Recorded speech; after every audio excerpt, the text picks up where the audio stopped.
ndị Igbo si efe Chukwu bifo ndị ọcha wee bịa. Onye ọbụla sị gị na ya mụrụ Chukwu ya sị ka ọ na-asị. Onye ọbụla sị gị na ebe a m nọ kịta m rapụ nwa Olise nna m nọ n'eluigwe na Chukwu na-erigo nri onwe ka o si wee dịrị m ma akpọkọ n'anya ndị Igbo ọ bụ ihe m jụrụ unu sị anyị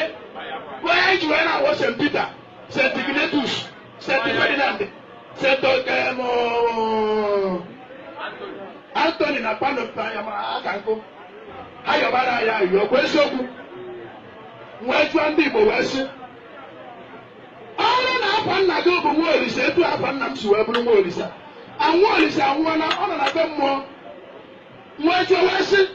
ọ bụrụ na ndị nọ na be mmụọ na-ayọta ndị nọ na be mmadụ ayịyọ between St. Anthony na nwa Olise kedu onye ọya wụ mba akwa m onwe ọkọ onye bụ onye Igbo mba akwa oge ntụ n'ife mkpu onye nwa Olise kezi ife ndị ọcha ji eji oche kpọbasịa ndị ọcha bụ ha ka ha yọbara ya ayọ onye afọ na-aghọ dị ya onye afọ na-aghọ dị ya ịnọrọ ebe ị na-akpọ St. Anthony, St. Anthony de Padua, St. Ignatius, St. ihe ma pray for me ịmakwa ihe ị na-emele St. Barnabas ọ na-asọkwu gị na-asọkwu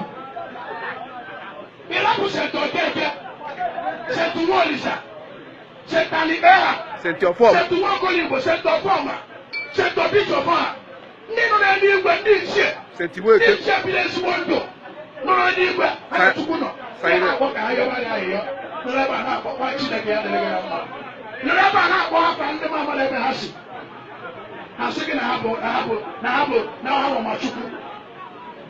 ka ka Mr. Robinson si wee bịa kụziere Mr. Maazị Nze Chukwudị maka Chukwu ọ dị possible na Mr. Robinson ya kụziere Maazị Nze Chukwudị maka Chukwu ọ na-asị ka ha na-asị ya bụ gị abụ ntị anyị ji okwu anyị ji eziokwu ọ bụrụ na oyibo asị na ndị a ji meseji anyị ji okwu nnapụta wee bịa okwu ga-anapụta ndị Igbo kwado ọgụ maka alaeze nke Chineke na-abịanụ maka na ọ na-abịa alaeze Chineke na-abịa ọ nwere ya mgbe asara mmadụ atụ anya Jizọs kịta ana m atụ anya kịta onye na-atụ anya ihe na-atụ anya kịta bụ gịnị alaeze Chineke ndị a kacharigodu etu a mkpọ niile a mgbacha ka a ghara ịbanye na alaeze a lie ya ọfụma bifo mba ndị ga-esoba na alaeze a nwee ezi nchegharị si n'ọnụkwu wee pụọ ihe Chineke masịba gị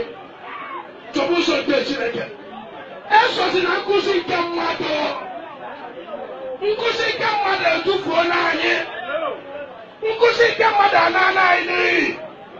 nkụzi nke mmadụ emekwa ya anyị na-erighị erighị anyị rapụ nkụzi nke Chineke sobe nkụzi nke ndị ọcha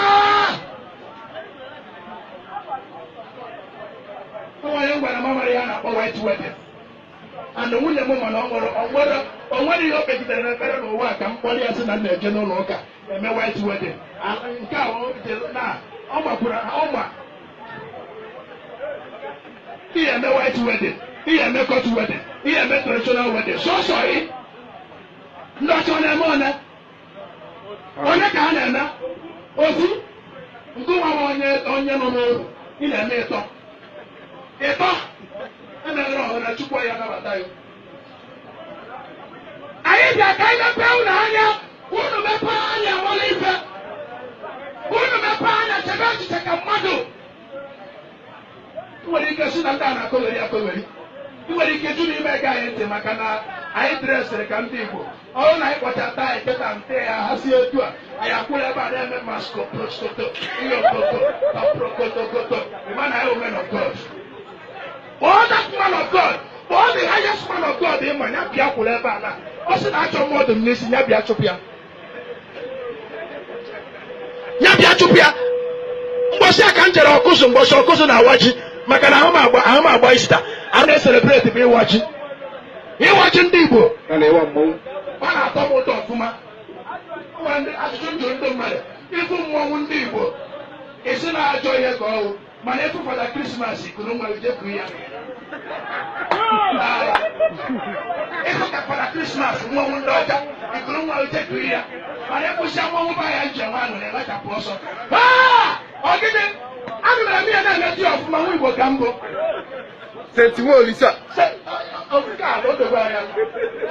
ka do la ja lo se na sento picture ko nwa nwa